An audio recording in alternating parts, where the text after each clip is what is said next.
पौंड्रक और यादव सेना का संग्राम। पौंड्रक की गर्भोक्ति।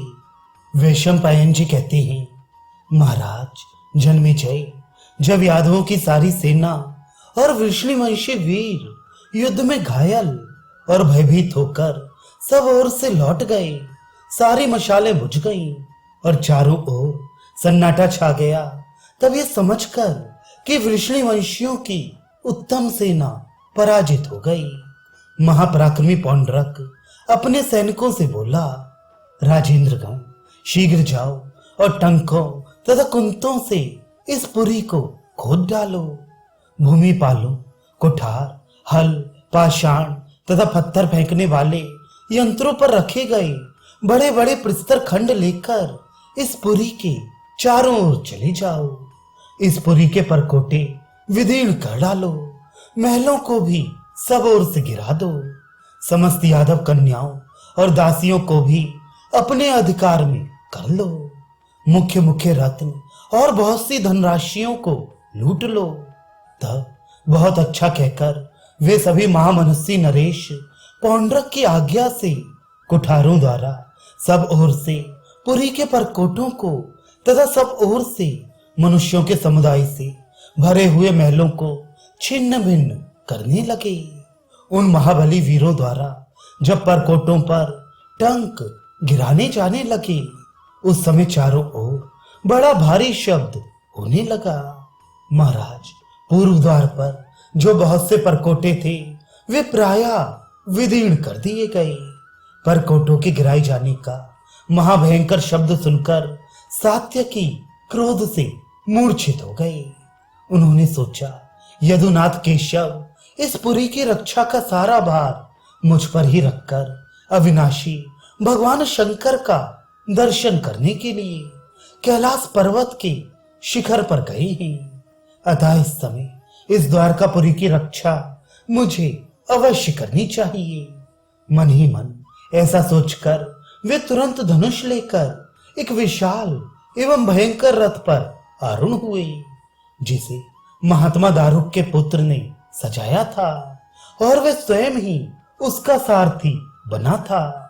वे वह विशाल धनुष और विषधर सर्पों के समान भयंकर बाण लेकर शस्त्रों का प्रहार, जिसकी टंकार को कठिनता से सह सके, ऐसे भयंकर कवच को धारण करके बाजूबंद, कुंडल, तरकस, बाण, धनुष, गदा और खड़ग से संयुक्त हो सात्यकी भगवान श्री कृष्ण के वचनों को स्मरण करते हुए युद्ध के लिए चल दिए।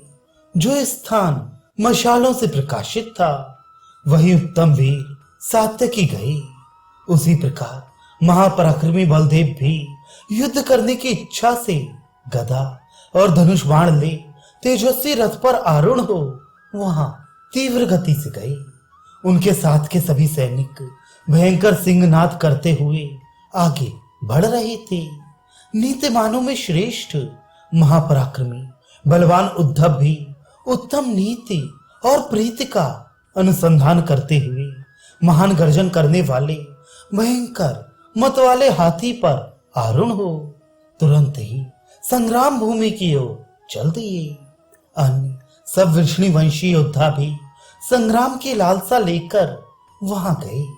कृतवर्मा आदि प्रधान प्रधान सामर्थ्यशाली योद्धा भगवान श्री कृष्ण के वचनों का स्मरण करके रथों और हाथियों पर आरूढ़ हो सर्वत्र अपने आगे मशालों को जलवाकर सिंहनाद करते हुए चले।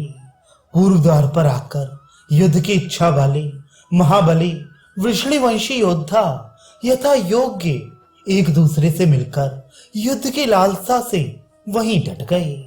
राजन, मशालों से प्रकाशित हुए पथ पर जब वह महाभयंकर सेना खड़ी हो गई, तब धनुष, बाण, तरकस और गदा से युक्त हो वीरवर प्रतापी सात्यकी ने वायव्यास्त्र लेकर उसके द्वारा अपने महान बाण को संयुक्त करके उस उत्तम एवं श्रेष्ठ धनुष को पूरे कान तक खींचकर वह अस्त्र शत्रुओं की सेना पर छोड़ दिया। वहां खड़े हुए शत्रु पक्ष के सभी श्रेष्ठ योद्धा वायव्यास्त्र से पीड़ित हो, उस अस्त्र की शक्ति से पराजित हो वहीं जा पहुंचे जहां पौंड्रक खड़ा था। वायु के वेग से कंपित हो वे सभी श्रेष्ठ नरेश भागकर उसी स्थान पर जा पहुंचे जहां पहले खड़े थे। पूर्व द्वार पर खड़े हुए शिनेवंशी सात्यकी तुरंत ही एक सर्पाकार तीखा बाण ले बोले, राजाओं में श्रेष्ठ परम बुद्धिमान पौंड्रक इस समय कहाँ है? मैं महाबली सात्यकी धनुष बाण लेकर उसके साथ युद्ध के निश्चय से यहाँ खड़ा हूं। यदि उस दुरात्मा नीच नरेश को मैं देख लूंगा तो बिना मारे नहीं रहूंगा। मैं भगवान श्री कृष्ण का सेवक हूं और पौंड्रक का वध करने के लिए यहाँ खड़ा हूं। मैं समस्त क्षत्रियों के देखते देखते उस दुरात्मा का सिर काटकर गीदों और कुत्तों को उसकी बलि दे दूंगा। रात में जब सर्वत्र महात्मा यादव सो रहे हों, कौन श्रेष्ठ पुरुष इस तरह चोर की भांति जघन्य कर्म कर सकता है? ये बलवान राजा नहीं, सर्वथा चोर है। यदि इस नीच नरेश में शक्ति होती तो यह इस तरह चोरी ना करता। अहो, चोर का काम करने वाले इस बलवान राजा का मेरे सामने किसी तरह आगमन नहीं हो रहा है। मैं उस चोर को इस समय देख नहीं पा रहा हूं। ऐसा कहकर महाबली वीर सात्यकी जोर जोर से हंसने लगे। उन्होंने अपने सुदृढ़ धनुष को कान तक खींचकर उस पर बाण का संधान किया। बुद्धिमान वीर सात्यकी का यह वचन सुनकर वीर पौंड्रक बोल उठा, कहाँ है कृष्ण, कहाँ है वे ग्वाला? स्त्री और पशु की हत्या करने वाला इस समय कहाँ है जो यहाँ स्वामी बनकर सेवा लेता है? वे मेरा शत्रु कहाँ है? मेरा नाम ग्रहण करके वे अब कहाँ छिपा हुआ है? उसने मेरे ही मित्र महात्मा नरकासुर का वध किया है, इसलिए वह महापराक्रमी बना फिरता है। तात, इस युद्ध में उस दुरात्मा के मारे जाने पर मेरा क्रोध शांत होगा। वीर, तुम इच्छा अनुसार लौट जाओ। तुम में मेरे साथ युद्ध करने की क्षमता नहीं है, अथवा थोड़ी देर ठहर जाओ, फिर स्वयं ही मेरा बल देख लोगे। वीर, मैं भयंकर दुर्जय बाणों द्वारा तुम्हारा सिर काट गिराऊंगा। इस रणभूमि में मेरे द्वारा मारे जाने पर यहाँ की भूमि तुम्हारा रक्तपान करेगी। वह ग्वाला भी सुन लेगा कि सात्यकी मारा गया। यदु श्रेष्ठ, उस गोप को जो सदा महान गर्व बना रहता है, वह तुम्हारे मारे जाने पर शीघ्र ही नष्ट हो जाएगा।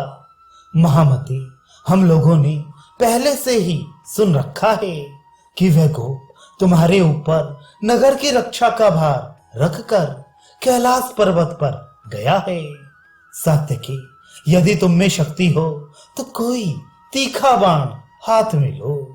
ऐसा कहकर पौंड्रक बाण लेकर आगे बढ़ा और युद्ध के लिए डट गया।